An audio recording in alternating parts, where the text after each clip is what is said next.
My name is Lisa. The V is for Vaccine group, started by Joshua Coleman, and his son Otto Coleman was paralyzed by a vaccine. And so he started this group, and this is kind of the local branch. It is just to bring awareness to vaccine injury. When my oldest son, 20 years ago, was born, I was very leery. I am actually unvaccinated myself, but I was very pressured when he was born, and I said, well, maybe we should just do one at a time. So we got one vaccine, and he had a late reaction, which now is established in the medical literature through animal models. It was Merck's peanut oil adjuvant. And so what that did is it kind of conditioned my son to have a sensitivity or an allergic reaction to peanuts. And when he had something fried in peanut oil as a toddler, he blew up like a balloon, and we had to rush him to the emergency room, and he almost died. And I have three younger children that are completely unvaccinated, have never had a health problem whatsoever. This pandemic, if you will be pushed for a vaccine because they are discounting other cures. They don't want a therapeutic modality. They want the end game result, which is going to be a vaccine for the entire world. Each and every year, like a flu shot, it's going to be $750 billion a year. That's what they want.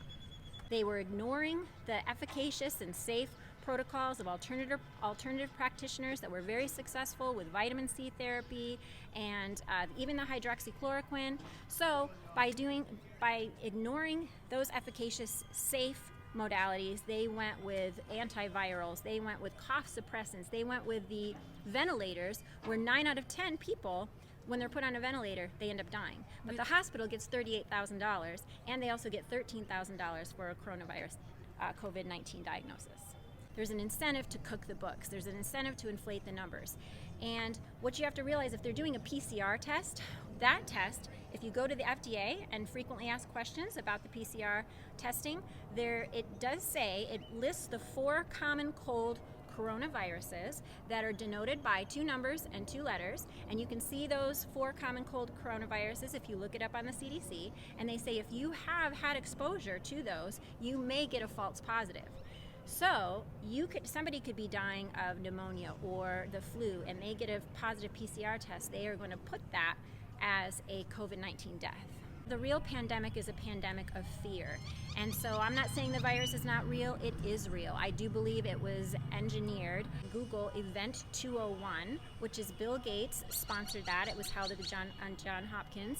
And they basically went through a play-by-play dress rehearsal, so to speak, of what's going to happen if there was a pandemic. And they talked about not being able to go back to normal. Social distancing is here to stay. Different things like less people were going to be allowed in stores, taking their temperature before they walk in, and ultimately coming up with a vaccine. So as far as mandating it, a lot of states, it is up to the states.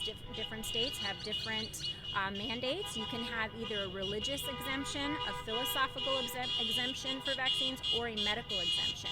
But many states, unfortunately, are losing their rights to get their children exempt. Or now there is a CDC adult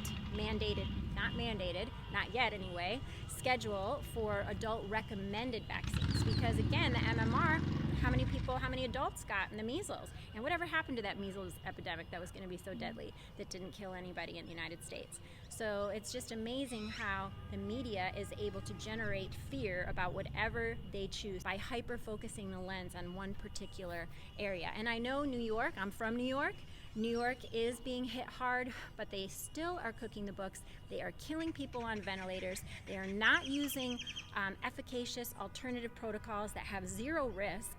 And what they don't realize is that in 2017 and 2018, you can pull up articles on the New York Times and several mainstream publications that will talk about hospitals being overrun from the flu.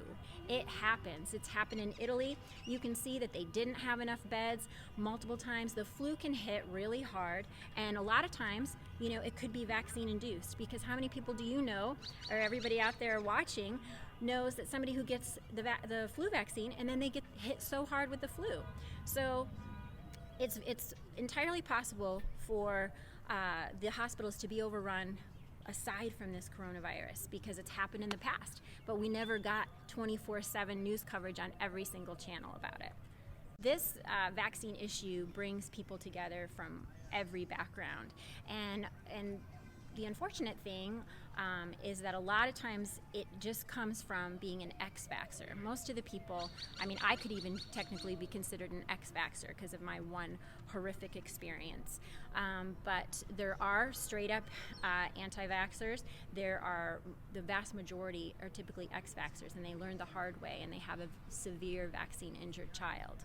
And then they have subsequent children that are unvaccinated that have zero health problems. So it's almost like these little mini studies within families that you really should pay attention to, because they have the same genetics, same mom, same dad, and yet the only variable that's different is vaccinated versus unvaccinated. And they'll never do that study because they know how it's going to what the results will be.